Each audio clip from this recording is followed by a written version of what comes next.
우리가 보통 이제 거듭남이라고 하게 되면 좀 막연하다 이거죠. 내가 거듭났는지 안 났는지 이 부분을 잘 설명을 못하고, 그 다음에 많은 사람들이 뭐 거듭남이라는 게 바람이 임의로 불기 때문에 거듭난 자는 다 그럴 것이다 라고 해서 거듭남에 대한 것이 명확하지가 않는 경우가 많이 있습니다. 그런데 어떤 영감의 말씀에서는 거듭난 사람이 거의 없다라고 이야기를 하고 있어요. 그렇다면 우리가 이걸 정확히 모르게 된다면 내가 거듭났는지도 모르면서 멸망으로 갈 수 있다라는 거예요. 그래서 오늘은 예수께 가는 길 6번째 단계인 거듭남에 대해서 한번 알아보려고 합니다. 소재로는요, 믿는 것인가 또는 믿음이 오는 것인가. 우리는 예수님을 믿는다라고 이야기를 해요. 믿습니다, 믿습니다. 그래야 천국 갈 것 같아서, 사실 믿는다라는 것은 내가 믿는 게 아니고 믿음이 와야지만 그게 참 믿음이라는 거예요. 그 믿음에 대해서 오늘 좀 알아보는 시간이 됐으면 좋겠습니다. 저희가 지금 정노의 계단을 밟고 있는데, 믿음이 생기는 거, 믿음을 받는 단계까지 보면 총 6단계입니다. 그래서 오늘 그 마지막 단계인 6단계를 좀 알아보려고 합니다. 자, 믿음에 대해서 우리가 알아볼 건데요. 믿음에 대한 고민들이 좀 있습니다. 이거에 대해서 저도 굉장히 많은 질문을 했고요. 혹시 지금 이 영상을 보시는 분들도 한번 질문을 한번 해보자고요. 나는 믿고 싶은데 믿어지지가 않아요. 왜 그럴까요? 저는 이 질문을 되게 많이 했어요. 정말 예수님을 믿고 싶고, 그 다음에 천국에 가고 싶고, 그런데 믿어지지가 않는 거예요. 또 하나님이 계신 것을 알고 예수님의 십자가도 아는데 저와는 상관이 없는 것 같아요. 그래서 머리로는 이해가 되는데 우리가 가슴으로 믿어지지 않는다라고 하죠. 그래서 저는 굉장히 답답했습니다. 머리로는 다 이해가 되는데 왜 믿어지지가 않을까?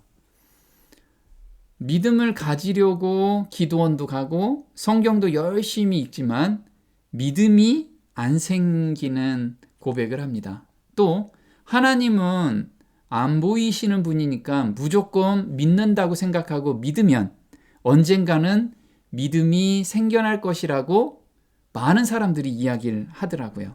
그런데 이렇게 막연히 믿게 되면 정말 믿음이 올까요? 또 간증을 들어보면 믿음이 생길 때 감정이 복받쳐 올라서 울기도 하고, 또 큰 기적 같은 것을 경험하는 그런 간증들을 많이 들어보게 됩니다. 그러면 내가 그런 감정이나 어떤 이적을 못 봤을 땐 믿음이 안 생긴 건가? 이거를 좀 오늘 알아보는 시간이 좀 됐으면 좋겠습니다. 그럼 믿음이란 무엇인가? 우리가 이 질문도 한번 해봐야겠죠? 내가 믿는 것인가?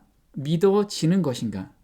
우리가 상대방을 볼 때 또는 어떤 사람과 이야기를 할 때 내가 이 사람 믿어야 돼 라고 생각하면 믿어지나요? 믿어지지가 않는다라는 거예요. 믿음은 자연스럽게 오는 거예요. 어떤 때 오냐면 그 사람을 깊이 알 때 믿음이 생기더라 이거죠. 그래서 갈라디아서 3장 25절에 바울 형제는 믿음이 온 후로는, 내가 믿은 후로는 이렇게 쓰여 있는 게 아니고 믿음이 온대요. 믿음이 온 후로는 우리가 몽학 선생 아래 있지 아니하도다. 너희가 다 믿음으로 말미암아 그리스도 예수 안에서 하나님의 아들이 되었으니. 그래서 믿음이 와야지만 하나님의 아들이 된대요. 그래서 이 믿음이 오는 게 무엇인가? 이게 좀 우리가 공부해야 될 부분이겠죠. 그러면 어떻게 믿음이 오게 되는가? 그것은 믿는 대상을 체험적으로 알 때 믿음이 온다라고 이야기해요. 그래서 요한복음 17장 3절에 영생에 대해서 이야기를 하죠. 영생은 공부를 열심히 하고 성경을 많이 읽는 것이 영생이다 라고 이야기를 하지 않고요. 영생은 곧 유일하신 참 하나님과 그의 보내신 자 예수 그리스도를 아는 것입니다. 그럼 여기서 알다라는 뜻이 원어로는 기노스코라고 하는데요. 다른 사람과 인격적이며 친숙한 관계를 맺다라는 뜻이에요. 그래서 내가 하나님을 또는 예수님을 인격적으로 알 때 믿음이 생기고 그 다음에 영생이 주어진다라는 거예요. 그럼 인격적으로 만난다라는 걸 우리가 좀 생각해 봐야겠죠. 인격적이라는 건 내가 어떤 요구를 하기 위해서 만나는 건 거래 관계죠. 그래서 무엇을 판매할 때는 인격적으로 안 만나요. 거래 관계로 만나죠. 근데 부모와 자식 간에는 거래 관계가 아닌 인격적인 관계로 만나게 되고요. 연인 관계도 인격적으로 만나게 되죠. 이걸 안다라고 이야기를 하는 거예요. 안다. 자, 하나님의 기적을 보고 믿음이 왔다. 내가 그 기적을 경험하고 있는가? 이 경험하고 있어야지만 하나님을 안다라고 이야기를 하는 거예요. 자, 이스라엘 백성들은 홍해를 갈라서 건너가고 그 다음에 애굽 사람들이 매몰됐어요. 그 큰 기적을 보고 나서 하나님을 믿게 됐어요. 믿음이 오게 된 거죠. 아, 하나님을 믿으면 우리는 안전하게 갈 수 있겠구나. 이 믿음이 생겼어요. 그게 출애굽기 14장 31절에 이스라엘이 여호와께서 애굽 사람들에게 베푸신 큰 일을 보았으므로 백성이 여호와를 경외하며 여호와와 그 종 모세를 믿었더라. 그래서 모세는 이스라엘 백성들을 애굽 땅에서 인도할 때 나를 믿으세요. 하나님을 믿으세요. 이걸 계속 이야기했겠죠. 그런데 정작 사람들이 머리로서는 이해하면서 따라왔는데 가슴까지 온 것은 큰 기적을 봤을 때 여호와를 믿고 모세를 믿게 되었다라는 거예요. 이렇게 홍해를 가르는 그 기적을 봤을 때. 그럼 우리도 이런 큰 기적이 오늘 나한테 있어야지만 믿음이 오게 된다라는 거죠. 보면 한 영혼이 회개하고 하나님을 사랑하고 그 계명을 지키기를 배우는 때마다 또 새 영을 너희 속에 두고 새 마음을 너희에게 주시겠다는 하나님의 약속이 성취되는 것이다. 인간의 마음에 일어나는 변화, 곧 인간의 품성의 변화는 살아계신 구주께서 영혼을 구하시려고 역사하고 계심을 보여주는 기적이다. 이것이 곧 하나님께서 당신의 아들의 거룩한 사명에 대하여 세상에 제시하는 증거이다. 그래서 우리가 증인이라고 이야기를 하죠. 무엇을 증거할 거냐? 내가 성경을 잘 알아서 이걸 증거할 거냐? 아니라는 거예요. 변화된 마음, 예수님께 마음을 받아서 내가 품성이 변화된 이 품성을 보여주는 것이 증인이라는 거죠. 그래서 이 새 마음을 받는 경험이 이적 중에 이적이고 기적 중에 기적이라고 지금 하나님께서 말씀하시는 거예요. 그래서 새 마음을 받은 경험을 가지고 있지 않다면 하나님과 예수님과 우리는 직접적인 관계를 지금 갖고 있지 않다라는 거죠. 그걸 다른 말로 하면 영생을 가지고 있지 않다라는 거고 믿음이 없다라고 하는 거예요. 믿음의 참된 의미를 이해해야 하는데요. 이렇게 나옵니다. 이미 알고 있는 무언가를 사실로 믿는다고 해서 우리가 믿음을 나타낸다고는 할 수 없다. 많은 사람들이 그래요. 내가 성경적으로 예수님께서 십자가에 못 박히시고 제 죄가 온전히 사해졌습니다. 이 성경 말씀을 제가 믿습니다. 이 얘기를 하거든요. 그래서 저는 거듭났어요. 이 얘기를 합니다. 그거는 지식적으로 알게 된 거지 마음의 변화까지 아직 오지 않은 거예요. 우리는 하나님이 살아계심을 안다. 물론 다 알죠. 기독교인 중에서 하나님이 살아계시는 것을 부인하는 사람은 없을 거예요. 우리는 하나님의 능력을 믿는다. 우리는 하나님의 말씀이 진실임을 안다. 그런데 사단과 그의 사자들까지도 그 사실들을 알고 믿기까지 한다. 성경은 귀신들도 믿고 떠느니라 라고 말한다. 그래서 우리가 지금 내가 믿고 있다라는 것이 단순하게 성경적으로 동의하고 있지 않느냐, 이걸 우리가 한번 돌아봐야 된다는 거예요. 그렇지 않으면 멸망 가운데 내가 서 있는데도 생명 가운데 서 있다라고 착각하고 신앙생활을 하고 있을 수 있다라는 거예요. 그러나 이것은 믿음이 아니다. 우리가 하나님의 말씀을 믿을 뿐 아니라, 이게 되게 중요해요. 나 그 말씀 믿어요. 거기까지 있을 경우에는 아직 믿지 않은 거예요. 온전히. 우리가 하는 모든 선택을 하나님께서 지도하시도록 요청할 때에 비로소 우리는 믿음을 갖는 것이다.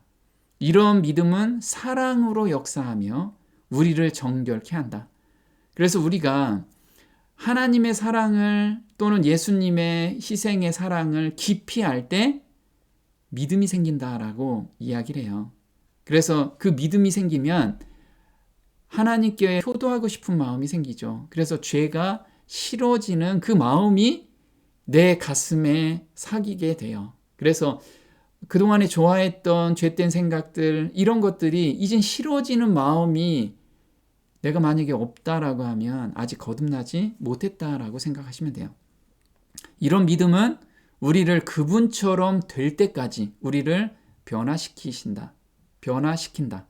우리의 마음이 하나님에 의하여 새로워지지 않는다면 우리는 하나님의 율법에 대항하여 싸우고 순종하지 않게 된다. 그러나 새롭게 된 우리의 마음은 거룩한 율법을 즐거워한다. 그래서 내가 거듭났다라고 생각을 한다면 변화되는 게 뭐냐면 하나님의 계명을 즐겨 순종하는 마음이 생겨요. 이거는 자연스럽게 생긴다는 거예요. 왜냐하면 우리가 그리스도의 마음을 받았기 때문에. 예수님의 마음은 하나님의 계명이 너무 즐거워서, 너무 좋아서 밤낮 묵상하고 그 다음에 즐겨 순종하는 마음이 절로 생겼다라는 거예요. 우리가 그 마음이 생기지 않았다면 우린 아직 거듭나지 않았다고 보면 되겠죠. 자, 그분처럼 될 때까지 우리를 변화시킨다. 이거는 예수님의 품성까지 우리를 자라게 하신다라는 거예요. 자, 그러면 사랑으로 역사한다. 이거는 어떤 건지 한번 볼게요. 우리가 부모님의 사랑을 느낄 때 부모님께 효도하고 싶죠. 부모님에 대한 믿음도 더 굳건하게 생기죠. 창세기 6장 8절에 노아는 여호와께 은혜를 입었더라. 노아가 왜 120년 동안 자기 전 재산을 투자해서 하나님 일에 이걸 바쳤을까요? 하나님의 은혜를 발견했어요. 근데 이 은혜라고 해석한 부분이 우리 킹 제임스 버전에서 보면 노아 found grace in the eyes of the Lord 해가지고 하나님의 눈 속에서 grace 영광을 봤대요. 영광이라는 게 품성이죠. 하나님의 품성을 봤어요. 어떤 품성을 봤을까요? 바로 이사야서 49장 15절에 여인이 어찌 그 젖먹는 자식을 잊겠으며 자기 태에서 난 아들을 긍휼히 여기지 않겠느냐. 그들은 혹시 잊을지라도 나는 너를 잊지 아니할 것이라. 그래서 하나님께서는 이 세상 부모들보다 더 큰 사랑을 이 멸망으로 빨리 달려가고 있는 자식들을 보고 대신 죽고 싶은 그 마음을 노아는 읽었어요. 그래서 그 하나님의 그 애절한 마음을 느끼고 나서 노아는 이 기별을 자기가 온 재산을 투자해서라도 이 기별을 전해야겠다라는 간절함이 생겼어요. 그래서 120년 동안 정말 안타깝게 하나님의 마음으로 전하게 된 거예요. 근데 부모의 마음을 깨닫지 못하면 우리는 거래 관계로서 믿음을 가지려고 해요. 그래서 이런 질문을 한번 보자고요. 천국에 가야 하기 때문에 예수님을 믿는 경우가 되게 많아요. 또 영원한 지옥이 없다면 정말 믿을까요? 만약에 지금 이렇게 행복하게 막 세상 즐기면서 살다가 영원 지옥이 있으니까 내가 믿겠다 하는 사람이 대다수입니다. 근데 만약에 영원한 지옥이 없다라고 하면 뭐 즐기다가 그냥 소멸되면 되지, 이런 사람들이 대부분이라는 거예요. 만약에 예수님께서 지옥에 계시다면, 그럴 리는 없지만 예수를 믿으면 지옥에 간다고 생각하면 믿을까요? 안 믿겠죠. 그럼 이게 믿음이 아니라는 거예요. 우리는 친구지간에 만약에 굉장히 돈독한 친구가 있으면 위험한 곳도 같이 가죠. 이게 우리가 거래 관계가 아닌 정말 신뢰 관계에서 사귄 믿음이라는 거예요. 만약에 정말 예수님을 믿으면 지옥 갑니다라고 하면 한 명도 안 믿을 거예요. 그래서 우리는 정말 우리가 가지고 있는 믿음이 가짜라는 거예요. 가짜. 그래서 이거는 신념이라고 이야기를 하죠. 사랑으로 역사하는 믿음을 받으면 순종의 열매가 자연스럽게 열린다는 거예요. 야고보서 2장 14절에 예수님의 마음을 받은 사람의 간증입니다. 내 형제들아, 만일 사람이 믿음이 있노라 하고 행함이 없으면 무슨 이익이 있으리요? 그 믿음이 능히 자기를 구원하겠느냐? 이와 같이 행함이 없는 믿음은 그 자체가 죽은 것이라. 혹이 가로되 너는 믿음이 있고 나는 행함이 있으니 행함이 없는 내 믿음을 내게 보이라. 나는 행함으로 내 믿음을 내게 보이리라.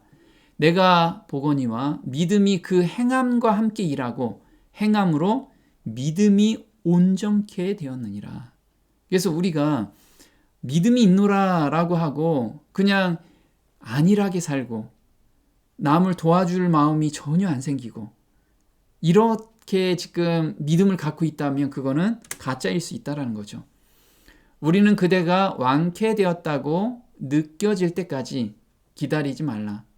그의 말씀을 믿으라. 그리하면 그 말씀이 이루어질 것이다. 그대의 의지를 그리스도의 편에 두라. 그를 섬기고자 뜻을 세우고 그 말씀에 의지하여 행동할 때에 그대는 힘을 얻을 것이다. 오랜 방종을 통하여 영육을 속박한 악한 행습과 강력한 종욕일자라도 그리스도께서는 능히 거기서 구출하실 수 있으며 또한 구출하시기를 원하신다. 이게 예수님이 원하시는 건 뭐냐면 나의 악한 행습, 죄로 기울어지는 품성에서 나오는 그 죄된 습관들 있죠. 그리고 남을 미워하는 거, 시기하고 질투하는 거, 이런 마음들을 온전히 바꿔주기를 원하세요.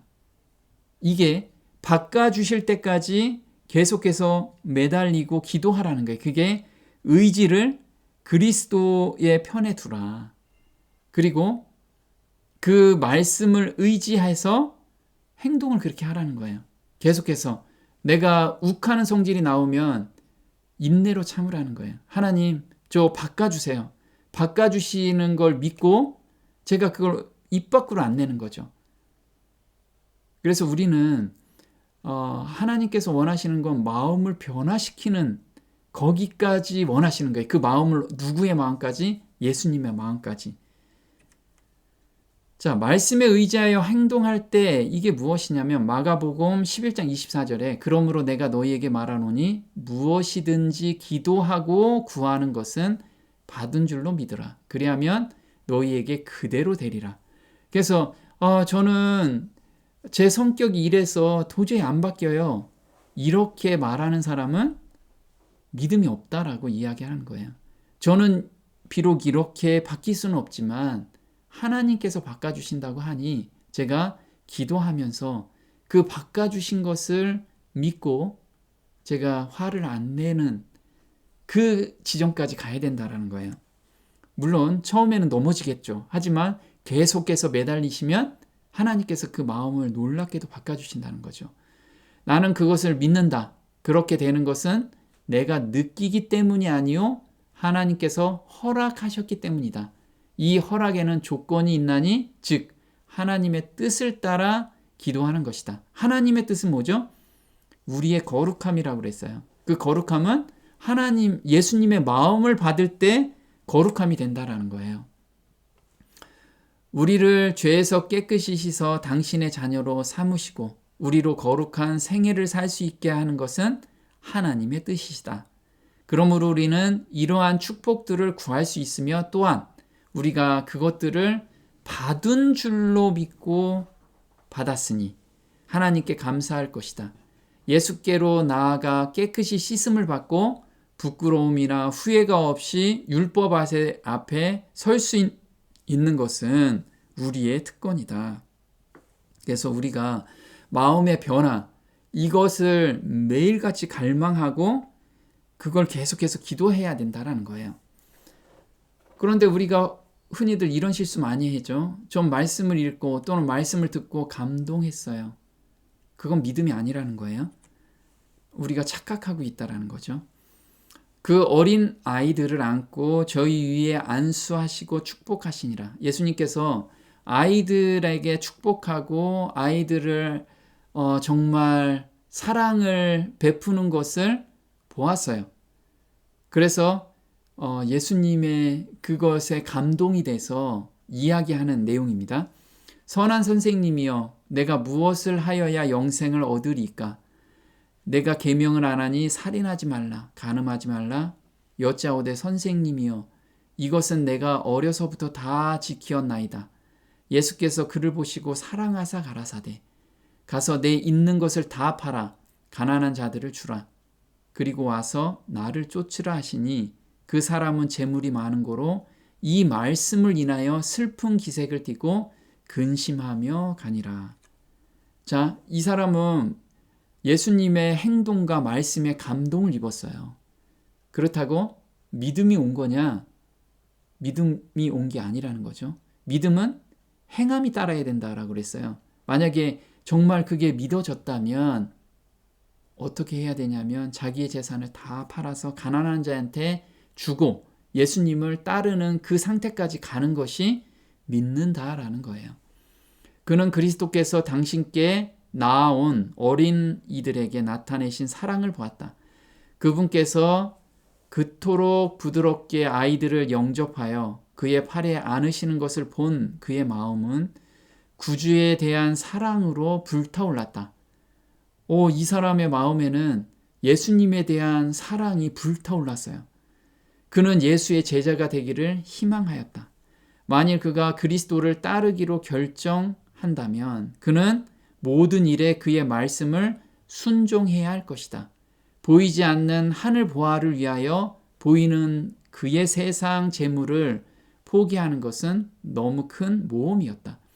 그는 영생을 주시겠다는 제의를 거절하고 떠나갔다. 그때 후로 항상 세상이 그의 경배의 대상이 될 것이었다.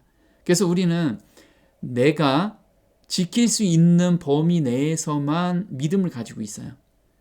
그래서 예수님께서는 내가 할 수 없는 것을 요구하시는데 그건 하나님 저는 그건 못해요. 내가 요만큼 했잖아요. 제가 이 정도만 해도 저 잘한 거 아닙니까? 우리가 이렇게 생각하고 있다는 거예요. 그거는 믿음도 아니고 정말 예수님을 사랑하는 것도 아니라는 거예요. 자, 믿음은 붙잡는 손이다. 무엇을 붙잡는가? 우리는 믿음은 손이라고 합니다. 어떤 거를 우리가 붙잡는지 그걸 한번 알아보도록 할게요. 믿음은 우리 구원의 근거가 아니라 큰 축복이다. 곧 그것은 보는 눈이요, 듣는 귀이며 달리는 발이요, 붙잡는 손이다. 그것은 수단이지 목적이 아니다. 그리스도가 죄인들을 구하시려고 그의 생명을 주셨다면 왜 내가 그 축복을 붙잡지 않을 것인가? 나의 믿음은 그것을 붙잡는다. 이렇게 해서 나의 믿음은 바라는 것들의 실상이요, 보지 못하는 것들의 증거가 된다. 나는 예수 그리스도 안에서 쉼을 얻고 그를 믿기 때문에 나는 주 예수 그리스도를 통하여 하나님과 화목을 누린다. 그래서 무엇을 잡느냐 우리가 자, 우리한테 주신 게 무엇인지, 무엇을 잡는지 한번 볼게요. 자, 율법은 의, 즉 의로운 생의 완전한 품성을 요구하지만 율법은 정말 우리가 완전한 품성을 요구하고 있어요. 거기에서 벗어나면 정죄를 받죠. 그래서 우리한테 주신 거는 완전한 품성과 의로운 생애, 이것을 살 수 있는 우리한테 마음을 주시고 능력을 주셔요. 그 요구에, 인류는 그 요구에 미칠 수 없다. 인류는 하나님의 거룩한 율법의 요구를 충족시킬 수 없다. 그러나 그리스도께서는 인간으로서 지상에 오셔서 거룩한 생애를 사시고 완전한 품성을 개발시키셨다.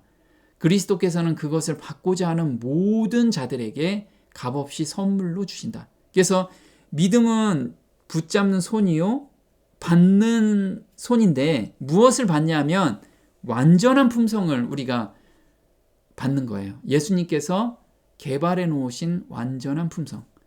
그럼 이 완전한 품성이 뭘까요? 그것은 자아를 죽이고 온전히 하나님의 말씀에 순종하는 마음이에요. 그래서 빌립보서 2장 5절에 너희 안에 이 마음을 품으라. 곧 그리스도 예수의 마음이니, 이 마음이 어떤 마음이냐면 자기를 낮추시고 죽기까지 복종하셨으니 하나님의 말씀에 자기 자아를 온전히 굴복시키는 그 마음을 주셨다라는 거예요. 그럼 우리가 그 마음을 받으면 그걸 우리가 곧 새 마음이라고 하죠.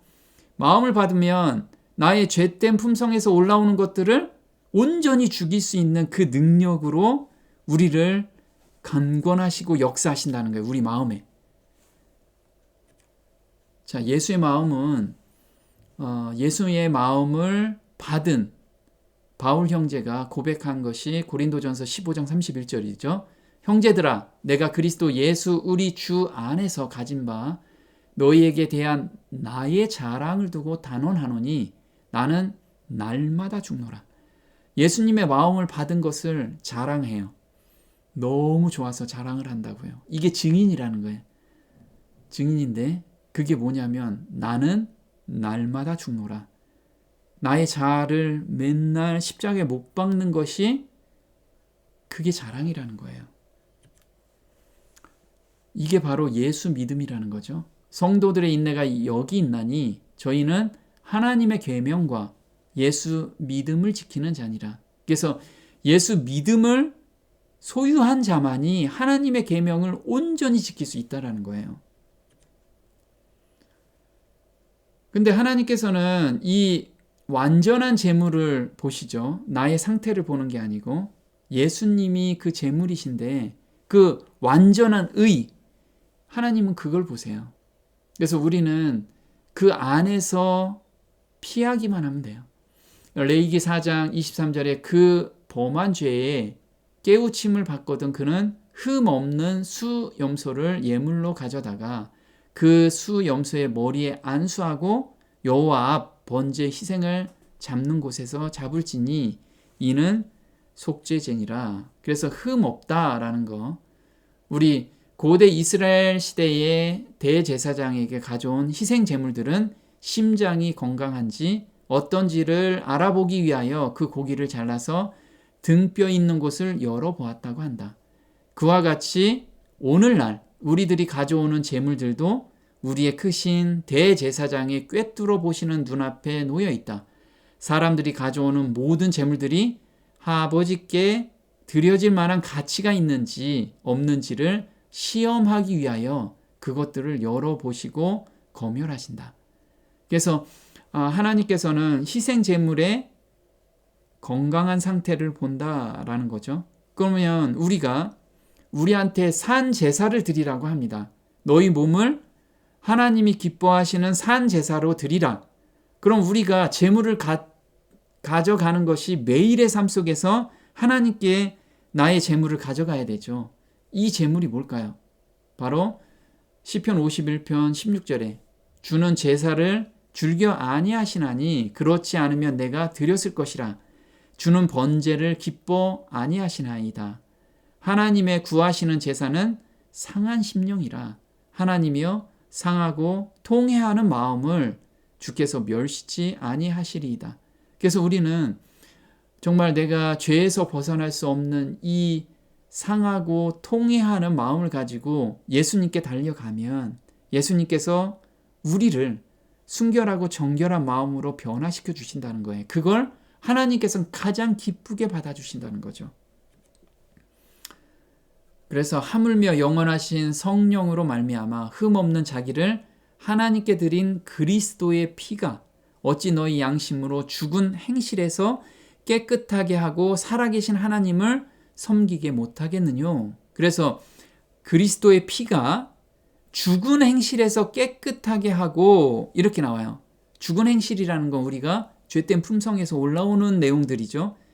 그것을 깨끗하게 하고 살아계신 하나님을 섬긴다라는 것은 온전한 마음 가운데서 하나님과 소통할 수 있다라는 거예요. 우리가 죄가 없어야지만 하나님과 소통하죠. 그래서 예수님께서 참 용서의 경험을 우리한테 주신다는 거예요. 더 이상 그 죄가 생각나지도 않는 지점까지 우리를 인도해 가신다라는 거죠. 자, 예수님께서 완성해 주신 마음, 그것이 죄를 온전히 이기는 마음이라는 거죠. 예수님께서는 요한복음 14장 30절에 이 세상 임금이 오겠음이라 그러나 저는 내게 관계할 것이 없으니, 예수님도 죄의 유혹에서 넘어가실 수 있었어요. 그렇지만 성령에 온전히 의지하셔서 그 유혹을 모두 물리치셨어요. 그래서 우리도 마찬가지로 성령에 의지한다면 온전히 물리칠 수 있다라는 거예요. 바울은 구주를 위해 신실하게 봉사한 생애 내내 바울은 자기의 거듭나지 못한 옛 본성이 되살아나려고 몸부림치기에 그것을 끊임없이 억제해야 함을 깨달았다. 그는 그리스도인의 생애란 걸어가는 매 발걸음마다 자아 부정을 해야만 하는 것임을 잘 알았다. 그리스도인의 생애는 예수가 오실 때까지 전쟁과 행군으로 묘사되는 쉼없고 부단한 투쟁이다. 그래서 바울 형제는 우리가 거듭나야 될 옛 본성이 굉장히 많죠. 그런 것들을 하나씩 정복해가는 그런 싸움이라는 거예요. 그래서 천국은 침노하는 자의 것이라 라고 얘기하죠. 그리고 천국은 침노를 당한다고 해요. 우리가 정말 옛 본성을 계속해서 정복해가는 그 하루하루를 보내야 된다는 거예요. 자, 그럼 또 한번 질문을 보면요. 새 마음을 우리가 받고 있죠. 그럼 새 마음을 받고 있다면 그게 거듭난 건가? 이거에 대한 질문을 한번 보도록 하겠습니다. 마태복음 7장 16절에 그의 열매로 그들을 알지니 이와 같이 좋은 나무마다 아름다운 열매를 맺고 못된 나무가 나쁜 열매를 맺나니. 그래서 거듭났다라고 하면 어떤 열매가 열리게 돼 있어요. 그 열매로 그 사람을 판단할 수 있다라는 거예요. 거듭났는지를. 자, 거듭남의 증거는 삶 속에서 두 가지 열매가 나타나게 됩니다. 이게 내 삶 속에 없다면 지금 내가 새 마음을 받고 있다라고 해도 아직 거듭나지 못한 거예요. 자, 첫 번째는 온전한 헌신을 경험하게 된다. 자아의 온전한 굴복을 경험하게 돼요. 또 한 가지는 내 가족과 주변부터 품성이 변화되기 시작해요. 나는 거듭났다고 얘기하는데 내 주변의 사람들이 품성의 변화가 없다라고 하면 아직 거듭나지 못한 거예요. 이거는 열매라고요, 열매. 자, 시몬이 대답하여 가로되 선생이여, 여기 지금 선생이라고 이야기해요. 베드로는 이때 예수님을 첫 만남 이후에 2년이 지난 시점에서 거듭남을 경험하게 돼요. 그 전에는 계속해서 새 마음을 받는 경험은 했죠. 그런데 거듭나지 못했어요. 우리들이 밤이 맞도록 수고를 하였으되 얻은 것이 없지만은 말씀에 의지하여 내가 그물을 내리리이다. 그리한즉 고기를 애운 것이 심이 많아 그물이 찢어지는지라. 시몬 베드로가 그를 보고 예수의 무릎 아래 엎드려 가로되 이젠 주여라고 이야기해요. 주여가 뭐냐면 주인이시오라는 뜻이죠. 내 삶의 주인이시오. 나를 떠나소서 나는 죄인이로소이다. 이렇게 이야기를 하고 있어요. 자, 그는 예수 안에서 만물을 지배하고 계시는 분을 보았다.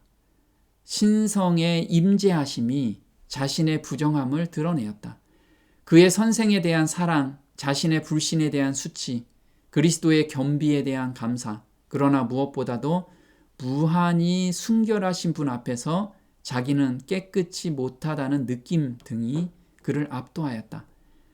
이 광경은 이사야에게 하늘의 기별이 위탁된 것은 그가 하나님의 거룩하심과 자신의 무가치함을 본 후에 있은 일이었다. 베드로가 그리스도를 위한 그의 사업에 부르심을 받은 것은 자기를 버리고 하늘의 능력에 의지한 후에 있는 일이었다. 그래서 하나님의 영광을 보게 돼요. 품성을 온전히 보게 될 때 자기의 무가치함, 그리고 자기가 의지할 수 있는 걸 아무것도 없다라는 것을 경험할 때 비로소 온전히 거듭남의 경험을 하게 되는 거예요. 두 번째는 이른 비와 늦은 비는 같은 성분이에요. 비는 같은 성분이죠. 봄에 내리는 비나 가을에 내리는 비나. 그래서 이른 비와 늦은 비 차이는 시기의 차이뿐이라는 거예요. 성분은 똑같아요. 성분이 똑같다라고 하면 어떤 변화가 똑같다라는 거죠. 매일의 봉사로 죄의 용서와 연례 봉사로 죄를 말소하는 것, 지우는 것과의 사이에는 원칙적으로 아무 차이가 없는 것은 마치 이른 비로 내리는 비와 늦은 비로 내리는 비와의 사이에 본질적으로 물 자체에는 아무 차이가 없는 것과 같다. 죄의 용서와 죄의 말소는 두 가지 다 갈바리 십자가에서 흘리신 예수님의 피로 말미암는다. 그래서 지금 우리가 거듭날 때가 이른비 성령을 받았다라고 이야기를 해요. 거듭날 때. 그러면 늦은비 성령 받을 때하고 같은 어떤 능력이 나오는 거죠.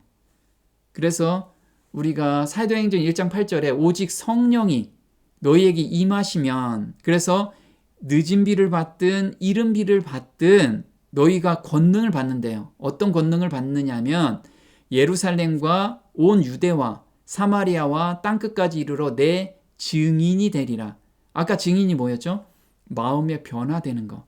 이 변화되는 증인이 예루살렘부터 시작한대요. 이건 가족부터 시작하고 내 주변부터 시작된다라는 거예요. 이 변화가 증인으로서 사람들이 계속 보고 변화가 일어난다라는 거예요. 이런 게 없다라고 하면 나는 아직 거듭나지 않았다라는 거예요. 그러면 이른 비와 늦은 비는 마음의 변화를 시켜주는 엄청난 능력이 내 안에 거하는 거예요. 근데 늦은 비는 이제 외부적으로도 어떤 기적을 보여주는 그 능력까지 우리가 받게 되는데, 이른 비는 내 마음에서 변화되는 그 능력을 우리가 받게 되는 거예요. 근데 이 능력을 받았는데 주변 사람들은 아무도 모르고 예전과 별로 바뀐 게 없다. 그렇다면 이 변화가 없거나 이 능력을 받지 못한 거죠. 자, 우리가 보면 마음밭이 있습니다. 그 마음밭에 씨가 심기죠. 이게 말씀이 심기고 새 마음을 받을 때 이젠 뿌리가 하나씩 내리기 시작하는 거예요. 그래서 마가복음 4장 28절에 땅이 스스로 열매를 맺되 처음에는 싹이요 다음에는 이삭이요 그 다음에는 이삭의 충실한 곡식이라. 그래서 우리가 복음을 듣고 이게 우리가 예수님을 만나게 되죠. 그 다음에 뿌리가 내려요. 뿌리가 내리는 것을 새 마음을 받는 경험이라고 해요. 아직 거듭나지 않은 상태예요. 그럼 새 마음을 우리가 계속해서 받으면 뿌리가 깊숙이 내리고 여러 갈래로 내리죠. 그럴 때 예수님을 온전히 만나는 그런 단계까지 가죠. 이게 거듭남이에요. 그래서 예수님을 온전히 만나는 경험, 내 자아가 온전히 죽는 그 경험 가운데로 들어가야 돼요. 그리고 이렇게 장성하게 성장이 돼서 사명을 받게 되면 열매가 열리게 되는 거예요. 그래서 우리가 보면 이 단계가 바로 거듭남이에요. 그래서 내가 지금 새 마음을 받고 있어요. 아직 거듭나지 않았어요. 뿌리만 내리고 있고 지금 아직 싹이 나오지도 않은 상태라는 거예요. 그래서 이런 이야기 하죠. 산채로 장사된 사람들, 거듭남은 우리 시대에 좀처럼 보기 어려운 진귀한 경험이다. 얼마나 거듭남이 잘못 생각했기 때문에 사람들은 너도 나도 다 거듭났다라고 이야기를 하죠. 다들 착각이라는 거예요. 너무 진귀하다는 거예요. 온전히 자기를 진짜 자아가 죽는 경험이 없는 가운데 내가 성경을 좀 깨달았고 내가 새 마음을 좀 받고 있다라고 해서 거듭났다. 이건 오해라는 거예요. 착각이라는 거죠. 이것이 교회 안에 어려운 일이 그토록 많은 이유이다. 그리스도의 이름을 가진 사람들이 성화되지 못하고 거룩하지 못한 사람들이 참으로 많다. 그들은 침례를 받았지만 산채로 장례를 치루었다. 자아가 죽지 않았기 때문에 그들은 그리스도 안에 있는 산 생명으로 일어나지 못하였다. 지금 우리는 거듭남으로 가는 단계들이죠. 그럼 믿음인가 신념인가? 우리는 지금 신념 가운데 사는 경우가 대다수라는 걸 우리 꼭 기억해야 돼요. 이런 이야기를 하죠. 10년 동안 편두통이 있는데 제가 믿음이 없어서 병이 안 낫는 것 같아요. 이런 사람들, 병이 걸린 사람들 이런 이야기 하죠. 가난 말기였는데 믿음으로 기도했더니 기적을 맛보았어요. 정말 하나님은 살아계신 것을 믿게 되었어요. 자, 그래서 우리가 몸이 아픈 사람들은 하나님을 잘 믿게 되죠. 어떤 기도의 기적을 맛보기 때문에. 이게 믿음일까요? 신념일까요? 우리 한번 생각을 꼭 해봐야 된다는 거예요. 만약에 하나님이 병을 안 낫게 해주시면 하나님을 안 믿는다. 그럼 이건 신념이겠죠. 병을 안 낫게 하셔도 하나님의 뜻이라면 그걸 믿는 것이 믿음이라는 거예요. 그래서 우리가 무엇을 해 주셔야지만 하나님이 살아계시고 내가 하나님을 믿을게요. 이건 거래관계라는 거예요. 거래관계. 아까 인격적인 관계에서 관계를 맺어야지만 믿음이 생긴다라고 말씀을 드렸죠. 나는 내게 말씀하신 그대로 되리라고 하나님을 믿노라. 사도행전 27장 25절이에요. 바울 형제가 하나님께서 너는 가서 죽을 수도 있다. 죽을 것이다. 그래도 그 말씀이 그대로 될 거를 믿고 그냥 가는 거예요. 그게 하나님이 없다라고 얘기하는 게 아니죠. 우리도 마찬가지라는 거예요. 자, 병은 사단도 낫게 해줘요. 사단도. 계시록 16장 14절에 저희는 귀신의 영이라 이적을 행하여 온 천하 임금들에게 가서 하나님 곧 전능하신 이의 큰 날에 전쟁을 위하여 그들을 모으더라. 마태복음 7장 22절에 여긴 귀신의 영인데 이적을 행한대요. 근데 마태복음 7장 22절에 그날에 많은 사람이 나더러 주여 주여 우리가 주의 이름으로 선지자 노릇하며 주의 이름으로 귀신을 쫓아내며 주의 이름으로 많은 권능을 행했대요. 이 권세와 능력은 병을 낫는 능력까지 포함되어 있다는 거예요. 이걸 다 했는데 예수님께서는 내가 너 모르겠다라고 지금 이야기하고 계시죠. 그러므로 누구든지 나의 이 말을 듣고 행하는 자는 그 집을 반석 위에 지은 지혜로운 사람 같으니라. 그래서 우리가 어떤 기적과 이적, 병을 낫고 하는 이것이 중요한 게 아니고 네 마음이 변화돼서 온전히 네 자아가 굴복되어 있느냐, 이것을 하나님께서 보시는 거지. 내가 누굴 전도를 엄청나게 많이 해서 그 사람이 다시 돌아오게 했고 나는 병을 고쳤고, 이거는 후차적인 이야기라는 거예요. 악한 자의 이 마음은 사단의 역사를 따라 모든 능력과 표적과 거짓 기적과 데살로니가 후서 2장 9절에 이 능력 안에 병을 고치는 능력까지 들어간다는 거예요. 이적을 행하는 것 자체가 하나님의 능력이 거기에 작용하였다는 결정적 증거가 아니라는 것은 성경에 분명하다. 현세와 영원을 통해 가장 위대한 이적은 하나님의 형상에 따라 변화된 생활이다. 그래서 우리가 무엇인가 많이 하는 게 중요한 게 아니고 내 주변에 나부터 품성이 변화되고 내 주변 사람이 품성이 예수님과 닮아가는, 그게 하나님이 가장 원하시는 거라는 거예요. 그래서 우리가 신념이죠. 내 사전에 불가능은 없다. 이게 믿음이 아니죠. 근데 우리는 이걸 믿고 세상을 살아가요. 우리가 이렇게 믿고 착각 속에서 세상을 살고 지금 신앙생활을 하고 있지 않은지를 돌아봐야 된다는 거예요. 신앙생활을 하면서 대부분 믿음으로 산다고 하지만 자신이 세워놓은 심령 속에서 사는 경우가 많다. 믿음은 하나님의 말씀으로 시작하고 하나님께서 역사하시기 때문에 하나님께 영광을 돌리지만, 신념은 말씀으로 시작하지만 자기 생각과 확신으로부터 시작하고 불굴의 의지로 완성하기 때문에 자기에게 영광을 돌린다. 그래서 내가 전도를 이만큼 했어요. 저 이렇게 열심히 살았어요. 이게 다 자기의 영광이고 자기 신념대로 나 이렇게 열심히 했어요. 이게 다 묻어난다라는 거예요.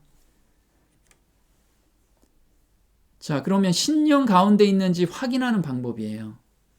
만약에 내가 남을 판단하고 지적하고 있다면 100% 신념 가운데 신앙생활을 하고 있다는 것입니다. 그래서 내가 지금 어떤 사람을 봤을 때 왜 저 사람 저렇게 살지? 저렇게 살면 안 되는데? 이렇게 계속해서 생각나고 말로 지적하고 있다면 나는 지금 믿음 생활이 아니고 신념 가운데 신앙생활을 하고 있다라고 생각하시면 돼요. 마태복음 7장 5절에 외식하는 자여 먼저 내 눈 속에서 들보를 빼어라. 그 후에야 밝히 보고 형제의 눈 속에서 티를 빼리라. 그리스도께 완전히 굴복하는 회개를 경험하지 않은 사람들은, 자, 이렇게 남의 결점이 계속해서 보이는 것은 그리스도께 완전히 굴복하는 회개를 경험하지 못한 사람의 행동과 생각이라는 거예요. 사람들은 그들의 생애에서 구주의 사랑에서 나오는 부드러운 감화를 나타내지 못한다. 그들은 예의 바르고 친절한 복음의 정신을 그릇 나타내며 그리스도께서 위하여 돌아가신 귀한 영혼들에게 상처를 준다. 우리 구주께서 사용하시는 비유에 의하면 비판적인 정신에 빠져 있는 사람은 그가 비난하는 사람보다 더욱 큰 죄를 범하는 것이다. 동일한 죄를 범할 뿐 아니라 거기에 자만과 비평이 더해지기 때문이다. 이렇게 이야기를 하고 있습니다. 그래서 우리가 거듭남이라는 것은 내가 자아가 온전히 굴복되는 그 경험 가운데 들어가고 온전히 예수님께 내 구주라고, 내 주인이라는 것을 100% 믿는 경험이 있을 때, 그때 우리가 거듭났다라고 이야기를 하는 거예요. 그러면 내가 이런 죄인도 하나님께서 마음을 바꿔주셨는데 그렇게 못하는 사람들한테 지적질하는 눈이 아니라 그 사람을 위해서 간절히 기도가 나온다라는 거예요. 왜냐하면 나도 이렇게 변화를 시켜줬는데 저 사람 그 죄 안에서 얼마나 힘들까? 그 고통 가운데서 얼마나 힘들까? 이 마음이 생기고 바꿔달라는 기도가 절로 나온다라는 거예요. 그게 거듭난 마음에서 나오는 행동이지, 남을 비교하고 지적하는 이런 행동은 아직 거듭나지 못한 행동이라는 걸 우리가 기억하면서, 내가 만약에 지금 그 상태에 들어가 있다면 거듭남을 정말 간절히 기도하는, 바라고 기도하는 그런 삶 속으로 들어가야 된다는 걸 잊지 않았으면 좋겠습니다. 오늘 여기까지 하겠습니다.